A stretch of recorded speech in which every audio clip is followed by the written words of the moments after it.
Hello everyone, welcome back to our channel এবং সবাইকে good morning জানিয়ে আজকের আমাদের গ্রুপ সি গ্রুপ ডি এর হচ্ছে সেট নাম্বার 6 শুরু করছি। ঠিক আছে ভাই, চলো শুরু করা যাক। দেখো, যারা আমাদের ক্লাসে নতুন, আমাদের এই টেলিগ্রাম চ্যানেলে পিডিএফগুলো দিয়ে থাকি। পিডিএফগুলো হয়তো সঙ্গে সঙ্গে না পেলেও তুমি এক দুদিনের মধ্যে পিডিএফগুলো পেয়ে যাবে। ঠিক আছে ভাই। আর এই হচ্ছে আমাদের অ্যাপটা ডাউনলোড করতে পারো। এই অ্যাপে তুমি হচ্ছে এই ফ্রি পিডিএফ সেকশানে গেলে তোমাদের যে এক্সেপশনাল যে সিলেবাসে যে সাবজেক্টগুলো দেওয়া হয়েছে, যেমন এই national education policy, gender awareness, elementary knowledge about contemporary popular culture of India, basic computer knowledge, এই ধরনের টপিকগুলো কিন্তু আমরা এইখানটাতে প্রোভাইড করেছি। ঠিক আছে ভাই। আচ্ছা, আর হচ্ছে তুমি চাইলে আমাদের মক টেস্টটাও অ্যাভেল করতে পারো। 50টা টোটাল হচ্ছে, গ্রুপ সির জন্য হচ্ছে 50টা মক টেস্ট এবং হচ্ছে গ্রুপ ডি এর জন্য 50টা মক টেস্ট আমাদের হচ্ছে তুমি পাবে কোথায়? এইখানে পেড টেস্ট সিরিজ অপশানে গেলে হচ্ছে পেয়ে যাবে। ঠিক আছে ভাই, চলো শুরু করা যাক। দেখো, আজকের ফার্স্ট কোশ্চেন, এবং গ্রুপ সি আর ডি এর জন্য ভাই আলাদা নয়, এই একটা ভিডিওর মাধ্যমেই তুমি প্র্যাকটিস করলে আরামসে ভালো স্কোর করতে পারবে। কারণ এখানকার যা সিলেবাস আছে, সেম সিলেবাস হচ্ছে আমাদের গ্রুপ সিতেও আছে। ঠিক আছে, এরকম নয় যে গ্রুপ ডি বলে প্রচুর নাম্বারের ডিফারেন্স হবে বা স্ট্যান্ডার্ডের ডিফারেন্স হবে, এরকম কিন্তু নয়। ঠিক আছে ভাই, চলো শুরু করা যাক। দেখো, প্রথম কি প্রশ্ন কি বলেছে? একটা বাক্সে কলম, পেন্সিল এবং ইরেজার এত অনুপাতে আছে। কলম, পেন্সিল, ইরেজারের দাম যথাক্রমে এত এত এত হলে বাক্সের টোটাল দাম 90 টাকা। তারপর বাক্সে কলম সংখ্যা খুঁজুন। দেখো, এখানে কি আছে? পেন, পেন্সিল এবং হচ্ছে ধরো ইরেজার, এই হচ্ছে অনুপাত আছে। অনুপাতটা কি আছে স্যার? 3:2:2, 3:2:2, 3:2:1 আছে। ঠিক আছে, এবারে যদি আমি বলি সংখ্যা কত আছে, এটা আছে 3x, এটা আছে স্যার 2x এবং এটা আছে x। দাম যথাক্রমে যদি এত হয়, তাহলে এর তিনটের দাম কত হবে স্যার? তিনটের দাম হচ্ছে 9x হবে। এখানে কতগুলো আছে? দুটো, দুটোর দাম কত হবে? দুটোর দাম হচ্ছে 4x হবে। আর এখানে আছে কটা? দুটো আছে, তার দুটোর দাম কত হবে? 2x। তাহলে টোটাল দাম হচ্ছে কত হলো স্যার? 9, 4, 13, 2 হচ্ছে দেখো 15। তাহলে 15x মানেই হচ্ছে আমাকে কত দেওয়া আছে? 15x মানে দেখো আমাকে দেওয়া আছে কত? বলো, 90 টাকা দেওয়া আছে। তাহলে x ইকুয়াল টু কত হবে? 90 বাই কত হচ্ছে স্যার? 15। তাহলে 15 6 90 হলো। এক্স এর ভ্যালু কত হলো স্যার? এক্স এর ভ্যালু হচ্ছে 6 হলো।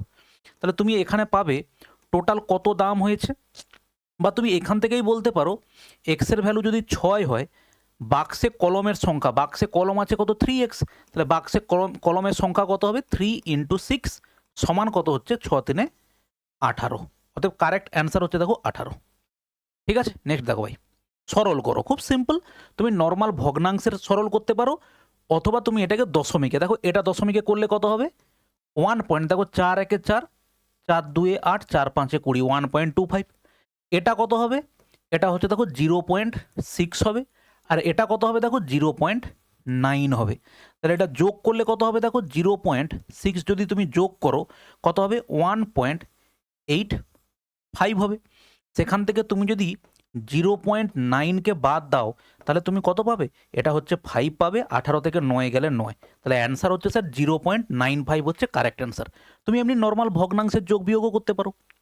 নেক্সট দেখো, 5টি সংখ্যার গড় বলা হয়েছে 113। এমন একটি সংখ্যা সরানোর পরেও গড় একই থাকে, এটি থেকে বাদ পড়া নম্বরটা কত হবে? দেখো, 5টা সংখ্যার যদি গড় 113 হয়, একটি সংখ্যার নিয়ে নিলে, এমনকি সংখ্যা সরানোর পরেও গড় একই, তাহলে 4টে যদি সংখ্যা থাকে তাদের গড় কত আছে গো? গড় বলো 100 যদি 13 হয়, তাহলে ডেফিনেটলি আর একজন যে গেছে তার ভাগের যে গড়টা 113, সেটা হচ্ছে সে নিয়ে চলে গেছে। অতএব আমরা বলতে পারি যে গেছে, যে নাম্বারটা নিয়ে নেওয়া হয়েছে তার সেটার পরিমাণ কত? পরিমাণ হচ্ছে 113। তুমি এইভাবে ভাবতে পারো, অথবা তুমি বলো 5টা সংখ্যার টোটাল কত হবে? টোটাল হচ্ছে স্যার 5 × 113। তাহলে যে 4টে সংখ্যা পড়ে আছে তাদের টোটাল কত হবে? বলেছে সরানোর পরেও গড় একই আছে, তার মানে গড় কত আছে? বলো 113 আছে। তাহলে এই টোটাল থেকে এই টোটালটা বাদ দিলে কত হবে? 113 কমন চলে যাবে, আর এখান থেকে দেখো 5 - 4 হবে। তাহলে অ্যান্সার কত হচ্ছে? 113 ইন্টু দেখো কত হচ্ছে? 1। ঠিক আছে, এভাবেও তুমি করতে পারো। নেক্সট কোশ্চেন দেখো ভাই, পি কিউ এর চেয়ে দ্বিগুণ বেশি দক্ষ। পি কিউ এর থেকে 40 দিন কম সময়ে একটি কাজ সম্পূর্ণ করতে সক্ষম। একসঙ্গে কাজ করলে কাজটি সম্পূর্ণ করতে তাদের যত দিন সময় লাগবে তা কত? দেখো, আমরা যদি তাদের এফিসিয়েন্সি রেশিও যদি বের করি, তাহলে কার কার হচ্ছে পি এবং দেখো কত কিউ এর, পি কিউ এর চেয়ে দ্বিগুণ বেশি দক্ষ। এখানে পি কিউ এর চেয়ে দ্বিগুণ, কিউ যদি 1 হয় এ হচ্ছে 2 হবে। এ একদিনে একটা চেয়ার বানালে পি দুটো চেয়ার বানায়। এবারে এখান থেকে টাইম রেশিওটা কি হয় স্যার, উল্টো হয়। এর যদি একদিন টাইম লাগে এর হচ্ছে 2 দিন টাইম লাগবে। এবারে আমরা কি পেতে পারি স্যার, আমি দেখতে পাচ্ছি এর একদিন লাগে, কিউ এর 2 দিন, সেটাই বলেছে কিউ এর পি এর 1 ইউনিট কম সময় লাগে। আর এখানে প্রশ্নে বলেছে 40 দিন কম লাগে, তাহলে 40 দিন, 1 ইউনিট মানে যদি 40 দিন হয় তাহলে পি এর হচ্ছে 1 ইউনিট কাজ করে, তাহলে পি এর 40 দিন টাইম লাগে। কিউ এর কতদিন টাইম লাগবে, 1 যদি 40 হয় 2 মানে কত হবে, 80 হবে। তারা যদি একসঙ্গে কাজটা কমপ্লিট করে তাহলে কাজটা কত দিনে কমপ্লিট হবে, 40 ইন্টু 80 বাই দেখো 40 প্লাস 80 মানে কত হবে বলো, 120। একটা সূত্র হয় যে এ যদি এক্স দিনে কাজ করতে পারে, বি যদি ওয়াই দিনে কাজ করতে পারে, তাহলে তারা একসঙ্গে কাজটা করবে কত দিনে, এক্স ইন্টু ওয়াই বাই দেখো এক্স প্লাস ওয়াই, এই দিনে তারা কাজটা কমপ্লিট করতে পারবে। তাহলে এখান থেকে তুমি সিম্পলিফাই করো, 40 দিনে হচ্ছে দেখো 120, তাহলে 80 বাই 3 মানে দেখো 3 2 6, 3 6 18, 3 6 18, তাহলে এটা যদি হয় তাহলে 26.6কে আমরা নিয়ার অ্যাবাউট লিখতে পারি 27। কারেক্ট অ্যান্সার হচ্ছে দেখো 27। ঠিক আছে, নেক্সট দেখো, প্রতি লিটার 80 টাকা দামের মিশ্রণ পেতে হলে 32 টাকা প্রতি লিটার দুধের সাথে কোন অনুপাতে জল মেশাতে হবে। দেখো তোমাদের যে সিলেবাস আছে সেই সিলেবাসে কিন্তু মিক্সার নেই, কিন্তু মিক্সার চ্যাপ্টারটা রেশিও এবং পার্সেন্টেজের মধ্যে থেকেই বের করা যায়। ঠিক আছে, কোনো কোনো বই এরকমও আছে যেটাতে হচ্ছে রেশিও চ্যাপ্টারের মধ্যে হচ্ছে মিক্সার দেওয়া আছে। তেমনভাবে তুমি যদি টাইম অ্যান্ড পাইপ অ্যান্ড সিস্টান বলো, পাইপ অ্যান্ড সিস্টান কিন্তু তোমাদের সিলেবাসে উল্লেখ নেই, কিন্তু যেহেতু টাইম অ্যান্ড ওয়ার্ক দেওয়া আছে অতএব তোমাকে অবশ্যই পাইপ অ্যান্ড সিস্টান কমপ্লিট করতে হবে। ঠিক আছে ভাই, এবারে এখানে দেখো, in what ratio must water be mixed with milk costing ₹32 per litre in order to get a mixture costing 28 per litre. দেখো মিক্সারের দাম কত বলেছে, 28। আমাদের ওয়াটার এবং হচ্ছে দেখো কি বলেছে, মিল্কের অনুপাত বলেছে। ভালো করে দেখো, একদম প্রথমে কি বলেছে, in what ratio must water be mixed with milk. তাহলে ওয়াটার মেশানোর জন্য ওয়াটারের কোনো দাম নেই, 0। আর এখানে যে মিল্ক মেশানো হয়েছে সেটা কত, দেখো 32। তাহলে এর থেকে এর ডিফারেন্স কত হবে, দেখো 38, এটা 4 হবে। এর থেকে এর ডিফারেন্স কত হবে, দেখো 28। তাহলে তাদের অনুপাত বের করলে দেখো কত হবে, 4 7 28, তাহলে 1:7।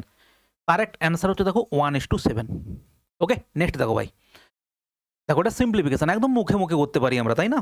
কিভাবে দেখো, 22 থেকে 7 বাদ গেলে 15, 32 থেকে 15 বাদ গেলে কত হবে, 32 থেকে 15 বাদ গেলে কত হবে, দেখো 17, 17 আর 9 কত হচ্ছে, দেখো 26।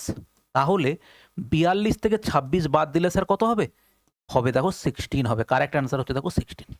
ওকে, নেক্সট দেখো, দেখো এটা হচ্ছে আমাদের কোথা থেকে প্রশ্ন দেওয়া, রেকারিং ডেসিমাল থেকে প্রশ্ন দেওয়া। এই ধরনের জিনিসগুলো সিম্পলিফিকেশান চ্যাপ্টার থেকে বা এইসব জায়গা থেকে দিয়ে দিতে পারে। দেখো এখানে 5-এর পরে 7 4 7 4 7 4 রিপিটেশন আছে, তার মানে আমি লিখতে পারি 5 7 4 মাইনাস দেখো কত হচ্ছে 5, 5টা রিপিটেশন নেই বলে, আর নিচে কত হবে দেখো 990 হবে। তাহলে অ্যান্সার হচ্ছে কত দেখো 569 বাই হচ্ছে দেখো 990। কারেক্ট অ্যান্সার হচ্ছে 569/990। নেক্সট দেখো, একটি ট্রেন 650 মিটার দীর্ঘ সেতুর একটা প্রান্তে সিগন্যাল অতিক্রম করতে 20 সেকেন্ড সময় নেয়। যদি সেই ট্রেনটি সেই সেতুটি অতিক্রম করতে 92 সেকেন্ড সময় নেয় তাহলে সেই ট্রেনটির দৈর্ঘ্য বের করো। ঠিক আছে, দেখো কিভাবে বলেছে, এই হচ্ছে একটা সেতু আছে, সেতুর এখানে একটা লাইট পোস্ট আছে, লাইট পোস্টকে অতিক্রম করতে তার 27 সেকেন্ড সময় লেগেছে। যদি সেই ট্রেনটি সেই সেতুটি অতিক্রম করতে 92 সেকেন্ড সময় নেয় তাহলে তার ট্রেনটার দৈর্ঘ্য কত, টোটাল ট্রেনের দৈর্ঘ্য ধরলাম হচ্ছে এক্স। তাহলে প্রথমে ট্রেনের স্পিড কত হবে স্যার, এক্স বাই যখন হচ্ছে সে লাইট পোস্টকে অতিক্রম করছে, নিজের দৈর্ঘ্যকে অতিক্রম করছে, তার জন্য সময় নিয়েছে দেখো কত 27। তাহলে এটা হচ্ছে তার স্পিড হলো। যখন সে 650 মিটার লেন্থের প্ল্যাটফর্ম সেতু অতিক্রম করছে তখন সে তার নিজের দৈর্ঘ্য অতিক্রম করতে গিয়ে তার সময় কত লেগেছে, দেখো 92 সেকেন্ড সময় লেগেছে। তাহলে এটাকে আমরা সমান করলাম। এবার দেখো এটাকে আমরা কি করতে পারি, গুণ করে দাও। গুণ করলে দেখো এখানে কত পাবে, 92x পাবে। তাহলে 27 এর সঙ্গে গুণ করবে, 27 এর সঙ্গে গুণ করলে কি হবে, ওটা এদিকে বাঁ দিকে চলে আসবে। 27x-টাকে আমরা একবারে রাখলাম, আর এখানে দেখো 650 ইন্টু 27, তাহলে এখান থেকে বাদ দিলে কত হবে স্যার? দেখো 65 আমরা পাচ্ছি। দেখো এখানে 12 থেকে 7 গেলে 5, 8 থেকে 6 গেলে, 8 থেকে 2 গেলে 6, ইকুয়াল টু কত হবে? 650 ইন্টু দেখো 27, তাহলে 65-তে কাটলে এটা কত হবে? 10 হবে। অতএব এক্স ইকুয়াল টু কত হবে? দেখো 270। অতএব বলতে পারি ট্রেনের লেন্থ কত? 270। নেক্সট দেখো, একটি ট্রেন এত মিটার পার সেকেন্ড গতিতে চলে এবং এটি 11 সেকেন্ডে একটি সিগন্যালকে অতিক্রম করে ট্রেনের দৈর্ঘ্য বের করো। দেখো ট্রেনের দৈর্ঘ্য কী হবে? ট্রেনের দৈর্ঘ্য হচ্ছে এক্স বাই সিগন্যালকে অতিক্রম করতে সময় নিয়েছে 11, তাহলে এটাই তার গতিবেগ। সেটাই তোমাকে কি দেওয়া আছে? গতিবেগ দেখো 33 মিটার পার সেকেন্ড দেওয়া আছে। সিম্পল অঙ্ক একবারে। তাহলে এক্স ইকুয়াল টু দেখো কত হবে? 33 ইন্টু 11। 11-র মাল্টিপল আমরা শর্টকাটে করতে পারি কি? এইখানে যে সংখ্যাটা আছে সেটাকে লিখবে, এই দিকে যে সংখ্যাটা আছে সেটাকে লিখবে, তাদেরকে যোগ করে মাঝখানে বসিয়ে দেবে। দেখো 363, কারেক্ট অ্যান্সার হচ্ছে আমাদের 363। নেক্সট দেখো, এলপিজি সিলিন্ডারের দাম 456 টাকা থেকে বেড়ে 570 টাকা হয়েছে। এলপিজি সিলিন্ডারের খরচের পরিমাণ অপরিবর্তিত রাখার জন্য কত শতাংশ খরচ কমাতে হবে? দেখো জিনিসের দামের সঙ্গে জিনিসের খরচের একটা সম্পর্ক আছে। তুমি ভালো করে ভাবো, দাম যদি বেড়ে যায় আমরা খাওয়া কমিয়ে দিই না? যদি আমাদের খরচ অপরিবর্তিত রাখতে হয়, আমি ধরো বললাম যে আমের দাম 20 টাকা পার কেজি, তাহলে কোনো একটা মাসে যদি আমি 100 টাকা দিয়ে আম কিনি, তার মানে 5 কেজি আম পাই। কিন্তু যদি দেখো আমের দাম যদি বেশি হয়ে যায়, মানে 25 টাকা হয়ে গেল, তুমি দেখো 4 কেজি পাবে। তাহলে দামের যত দাম বাড়বে পরিমাণ তুমি তত কম পাবে। তাই জন্য দামের সঙ্গে পরিমাণের সম্পর্কটা কি? রেসিপ্রোকাল সম্পর্ক, বা বলা যেতে পারে হচ্ছে অনন্যকের সম্পর্ক। একটার দাম ব্যস্ত সম্পর্ক, একটার দাম বাড়লে আর একটা কমে। তাহলে এখানে দেখো প্রথমে দাম কিভাবে বেড়েছে? 456, এটা হচ্ছে দেখো প্রাইস, আমরা বলতে পারি প্রাইস রেশিও। ঠিক আছে, 456, আর এটা হচ্ছে দেখো কত? 570। 19-এ যাবে, 19-2-এ দেখো 38, 19-2 19-4-এ দেখো 76। ঠিক আছে, আর 19-3-এ দেখো কত? 57, 6-4-এ 24, দেখো 6-5-এ 30। এটা হচ্ছে কি? Price ratio sir. জিনিসের দামের অনুপাত এটা ছিল, তাহলে সেখান থেকে কনজামশান রেশিও বা খরচের অনুপাত কত হবে? 5:4 হবে।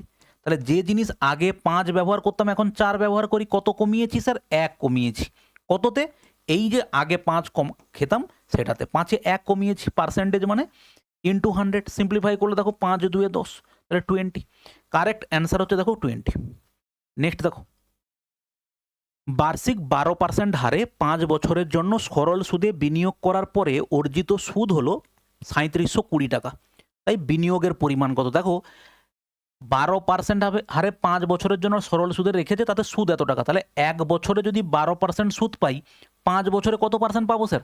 5 বছরে 60% পাবো। তাহলে সেটাই তোমাকে বলেছে 60% মানে দেখো 3720 টাকা, 3720 টাকা। তাহলে 100% মানে কত হবে? 100%টাই হচ্ছে আসল।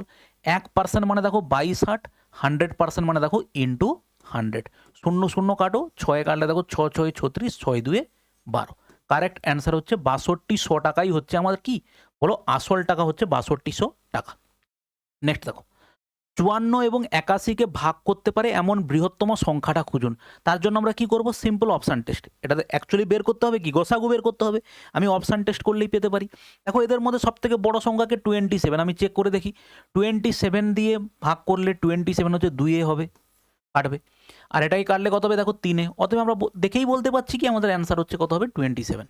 ওকে, নেক্সট দেখো, সেটা সরল করো। দেখো ভাই, প্রথম হচ্ছে তুমি 24 দিয়ে যদি একে ভাগ করো, দেখো 24-2 48 হলো, 7 হলো 24-3 72, তার মানে তুমি এটা পেলে দেখো 23। ঠিক আছে, প্লাস এখানে দেখো 23 পেয়েছো কিন্তু ভাগ চিহ্ন আছে, অতএব এই কাজটা আগে করতে হবে, কিন্তু এখানে ব্র্যাকেট আছে। আর এখানে ভাগের মধ্যে দেখো এই ভাগটা আগে হবে। তুমি 23 - 1 মানে 22 দিয়ে ভাগ করবে বললে হবে না। আমাদের কোন সূত্র অনুসারে? সিম্পলিফিকেশনের এই বদমাস রুল অনুযায়ী হচ্ছে আমাদের কাজটা করতে হবে। ঠিক আছে, তাহলে 23 দিয়ে ভাগ করলে দেখো 23-2 46, আর 23-2 46 যদি হয় 46 হচ্ছে, আর এটা কত হচ্ছে? 6 9 6 92, তাই তো? 92। 46 যদি হয় তাহলে এটা হচ্ছে 9 2, তাহলে এটা কিসে কাটবে? 24-এ কাটবে। 23 4-এ, 4 3-এ 12, 4 2-এ 24, তাহলে 24 থেকে 1 গেলে কত হবে স্যার? 23। তাহলে তুমি ভাবো এই পুরো জায়গাটার ভ্যালু বেরোলো কত? 23। তাহলে সেই 23 দিয়ে 23কে ভাগ করলে কত হবে? 1 হবে। আর অলরেডি আগে দেখো এখান থেকে আমরা কি পেয়েছি? 23 পেয়েছি। তাহলে 23 আর 1 অ্যান্সার কত হলো? বলো 24 হলো।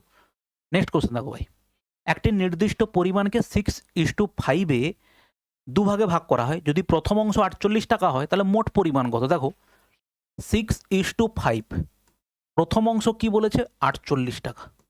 তাহলে বলেছে এখানে তাহলে মোট পরিমাণ কত? দেখো এটা যদি 48 হয়, 6 মানে 48 হলে 1 মানে কত হবে বলো? 48/6। তাহলে কত হবে? 6 8-এ 48, 1 ইউনিট মানে 8। তাহলে টোটাল কত ইউনিট টাকা আছে? 6 আর 5 হচ্ছে স্যার কত? 11 ইউনিট টাকা। 1 মানে যদি 8 হয়, 11 মানে কত হবে? 11 8-এ 88 ইউনিট টাকা হচ্ছে টোটাল টাকা। নেক্সট দেখো ভাই, যখন একটি জিনিস 117 টাকায় বিক্রি হয় তখন তার উপর 10% ক্ষতি হয়, সেই আইটেমের ক্রয় মূল্য কত? দেখো এক লাইনে করতে পারি, দু লাইনে, দুটো ভাবে করতে পারি, 3 রকম ভাবে করতে পারি। প্রথম হচ্ছে দেখো এক লাইনে উত্তর করতে পারি। জিনিসের বিক্রয় মূল্য হচ্ছে স্যার 117 টাকা, তাহলে ক্রয় মূল্য কত হবে? 10% যদি ক্ষতি হয়েছে, দাম হয়েছে দেখো 90, আগে দাম কত ছিল? 100। সিম্পল এরকম 13 9 কাটবে, 13 9 117, তাহলে অ্যান্সার কত কত হচ্ছে? 130। এভাবে বলতে পারি। দ্বিতীয় হচ্ছে কি, 10% ক্ষতি হয়, তাহলে জিনিসের কেনা দাম যদি স্যার 100 ইউনিট হয় তাহলে বিক্রয় মূল্য হচ্ছে 90 ইউনিট। তাহলে 90 ইউনিট মানে আমাকে দেওয়া হয়েছে কত? 117। 1 ইউনিট মানে কত হবে? 90। জিনিসের কেনা দাম মানে কত? 100 ইউনিট, তার মানে কত হবে? ইন্টু দেখো 100। সেটাই হচ্ছে আমরা এখানে করেছি কিন্তু। তাহলে 0 0 কাটলে, 9 13 কাটলে, তাহলে অ্যান্সার হচ্ছে কত? 130 হলো। ঠিক আছে, ওকে। এবার দেখো আরও একটা কি হয়, তুমি হচ্ছে রেশিও পদ্ধতিতে করতে পারো। দেখো এটা হচ্ছে সিপি আর এটা হচ্ছে স্যার আমাদের এসপি। এবারে সিপি যদি আমাদের 100 হয়, এসপি কত হয়েছে? 10 ক্ষতি হয়েছে, এসপি হচ্ছে দেখো 90। 0 0 কাটলাম, তাহলে জিনিসের 117 টাকা বিক্রয় মূল্য, তাহলে 9 ইউনিট মানে যদি 117 হয়, আর আমাদের হচ্ছে সিপি কত? 10 ইউনিট মানে কত হবে? 9 ইন্টু দেখো কত? 10। এইভাবে তুমি বহুভাবে করতে পারো যখন অঙ্ক তোমার পাশে পুরো জলের মতো হয়ে যাবে। রাষ্ট্রীয় পর্যায়ের ক্রিকেট দলের 11 খেলোয়াড়ের গড় ওজন স্যার 70 কেজি। এর সাথে প্রশিক্ষকদের ওজন যোগ করলে গড় ওজন 1 কেজি বেড়ে যায়। প্রশিক্ষকদের ওজন কত? দেখো প্রথম কথা হচ্ছে 11 জনের গড় ওজন ছিল হচ্ছে দেখো 70 কেজি। এটা ছিল হচ্ছে ওদের ইনিশিয়াল ওজন, প্রত্যেকের ওজন। প্রশিক্ষকদের ওজন যোগ করলে গড় ওজন 1 কেজি বেড়ে যায়। প্রশিক্ষকদের ওজন কত? দেখো weight of the trainers is added. দেখো প্রথম কথা হচ্ছে ওয়েন দ্য, দেখো এখানে একটা জিনিস তোমাকে বলতেই হবে, প্রশিক্ষকদের নয় প্রশিক্ষকের হবে, নাহলে একের অধিক হয়ে গেলে তখন কিন্তু আমাদের উত্তর আলাদা হয়ে যাবে। তাহলে ট্রেনার হবে, ট্রেনার ইজ, অবশ্যই ট্রেনার ইজ দেওয়া আছে, ট্রেনার ইজ অ্যাডেড। দেখো ট্রেনার অ্যাড করলে প্রত্যেকের গড় 1 করে বেড়ে যায়, তার মানে যে ট্রেনার এসেছেন উনি অবশ্যই 70 কেজি নিয়ে এসেছেন, অবশ্যই 70 কেজি নিয়ে এসেছেন। এবং ট্রেনার যখন এসেছেন টোটাল লোক সংখ্যা কত হয়েছে? 12 হয়ে গেছে। তাহলে 12 জনের প্রত্যেকের অ্যাভারেজ 1 করে বাড়ানোর জন্য নিশ্চয়ই ও 12 কেজি এক্সট্রা নিয়ে এসেছেন। তাহলে টোটাল ট্রেনারের ওজন হচ্ছে দেখো কত কেজি হবে? 82 কেজি হবে। ঠিক আছে, তাহলে ট্রেনার হচ্ছে, ট্রেনারের নয়, ট্রেনার, শুধুমাত্র ট্রেনার হবে, weight of the trainer. Next দেখো ভাই, সেবাস্টিয়ান ভেটেল 240 কিমি প্রতি ঘন্টা গতিতে রেসের প্রথম রাউন্ড এবং 360 কিলোমিটার প্রতি ঘন্টায় দ্বিতীয় রাউন্ডটি সম্পূর্ণ করেন। প্রথম 2 রাউন্ডের গড় গতি খুঁজুন। দেখো রাস্তা যদি সেম হয় তাহলে গড় গতি কত হয়? 2xy/x+y। এক্স আর ওয়াই কি? গতিবেগ। এক্স কিমি প্রতি ঘন্টা, ওয়াই কিমি প্রতি ঘন্টা। যদি এইভাবে হয় তাহলে হচ্ছে গড় গতিবেগ স্যার এটা হয়। তাহলে এখানে প্রথমে আমরা বসাবো কত? 2, এটা কত হচ্ছে? 240 ইন্টু কত হচ্ছে? 300 দেখো 60 বাই কত হলো? তাদের যোগ করো, কত হবে? দেখো 600 হবে। কারণ কি? 240 আর 360 যোগ করো, 40 3 2 5 6, তাহলে দুটো করে শূন্য বাদ দিয়ে দাও, আর কিসে কাটবে? 6 6 36, তাহলে 24 6 2 12, দেখো 48 একটা মাত্র ইউনিট ডিজিট চেক করো, 6 2 12 4 48-এর 8 ইউনিট ডিজিট একটা মাত্র অপশানে আছে। কারেক্ট অ্যান্সার হচ্ছে দেখো অপশান সি হচ্ছে কারেক্ট অ্যান্সার। নেক্সট দেখো, 4 বছরের জন্য বার্ষিক 12% হারে 7,400 টাকার সহজ সুদে বিনিয়োগ করার পরে পরিমাণটি খুঁজুন। মানে সুদ আসল কত জিজ্ঞেস করেছে। দেখো, প্রথম কথা হচ্ছে 7,400 টাকা তো আমার আসল টাকা। এই 7,400 টাকার উপরে সুদ কত হয়েছে? 4 বছরের জন্য 12% হারে সুদ। 12% হারের জন্য পার্সেন্টেজ চিহ্ন তুলে দুটো শূন্য বাদ যাবে। তাহলে এখান থেকে অ্যান্সার কত হবে দেখো, এখান থেকে অ্যান্সার দেখো, আমি যদি গুণ করি, যোগ করতে হবে তো অবশ্যই, সবার দেখো 52 দেওয়া আছে। দেখো আমরা যদি গুণ করি, 12 4 48 8 হাতে 4, 12 7 84 আর 4 কত হবে? 84 আর 4 হচ্ছে দেখো 88। ঠিক করলাম? 12 4 48 8 হাতে 4, 12 7 84 88 ইন্টু দেখো কত হচ্ছে 4, 4 দিয়ে গুণ করলে 8 4 32 2 হাতে থাকলো 3, 8 4 32 আর 3 35 5 হাতে থাকলো 3, 8 4 32 আর 3 হচ্ছে কত? 35। যোগ করলে কত হবে? 52 দেখো এটা 10952, 10952 হচ্ছে স্যার আমাদের কারেক্ট অ্যান্সার। ওকে, নেক্সট দেখো, একটি সংখ্যার 80%-এর 75%-এর 66 পূর্ণ 2/7%-এর 25% হলো এত, তাহলে সেই সংখ্যার 40% কত? তাহলে একটা একটা অনুপাত মানে ভগ্নাংশ তুমি দেখে নাও ভাই। 80% দেখো 20 4 80, 20 5 100। 75 মানে দেখো 25 3 75, 25 4 100। 66.67% মানে আমরা কত জানি বলো? 2/3 জানি। 25% মানে কত জানি? 1/4 জানি। তাহলে আমরা একটা বলি, একটি সংখ্যার 80% মানে স্যার কত? 4/5। তার 75% মানে হচ্ছে 3/4। তার 66 পূর্ণ 2/7% মানে দেখো 2/3 এবং তার 25% মানে 1/4। এটা সমান আমাকে দেওয়া আছে 4617। তাহলে সেখান থেকে আমরা দেখো এখানে কি করতে পারি, সিম্পলিফাই করে নাও। কাটছে কে কে? দেখো 4 4 কেটে গেল, 3 3 কেটে গেল, ঠিক আছে, আর 2 2 4 হলো। তাহলে এখান থেকে আমরা পাচ্ছি x ইকুয়াল টু 4617 ইন্টু দেখো 5 2 কত হচ্ছে দেখো 10। এবারে বলেছে এই সংখ্যাটা যে বেরোলো এর 40%-এর হচ্ছে ভ্যালু কত হবে? এর 40% বসিয়ে দাও। পার্সেন্টেজ ড্রপ করলে দুটো শূন্য কাটবে, তাহলে গুণ করলে কত হবে দেখো? 17 4 68, 68 আছে, সবই 68 আছে। 6 4 24 4 হাতে 2, 4 4 16 17 18, দেখো 18,468, 18,468। ঠিক আছে, নেক্সট কোশ্চেন দেখো ভাই, একটি বইয়ের মুদ্রিত মূল্য 700 টাকা, বই প্রস্তুতকারক এদের 10% ছাড় দিয়েছেন, তারপরেও যদি তিনি 20% মুনাফা অর্জন করেন তবে বইয়ের দাম কত হবে? দেখো স্টেপ বাই স্টেপ দেখো, 700 টাকার বইতে যদি কোনো লোক 10% ছাড় দেয়, 10% ছাড় দেয়, তাহলে জিনিসটা কি দাঁড়ালো? 10% ছাড় দিলে জিনিসটার দাম কত হবে? পার্সেন্টেজ ড্রপ করলে দুটো শূন্য বাদ যাবে, তার মানে 70 টাকা ছাড় দিয়েছে, তার মানে 700 টাকার বইতে 70 টাকা যদি ছাড় দেন তাহলে বইটার দাম হচ্ছে কত? 630। ঠিক আছে, এভাবে করতে পারি বা একবারে করতে পারি। দেখো বইটার ধার্য মূল্য হচ্ছে 700 টাকা, তাদের 10% ছাড় দিলে বিক্রয় মূল্য হয় 90/100। দেখো এটা হচ্ছে বিক্রয় মূল্য বইটার। এবারে তারপরেও যদি 20% লাভ করছেন এবং এই টাকাটার উপরে 20% লাভ করছেন, আমরা জানি সিপি সমান কি হবে?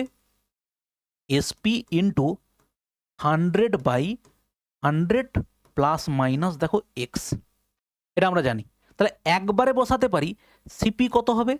100 বলেছে 20% লাভ করেছেন, তাহলে 120 আমরা নিচে বসাবো।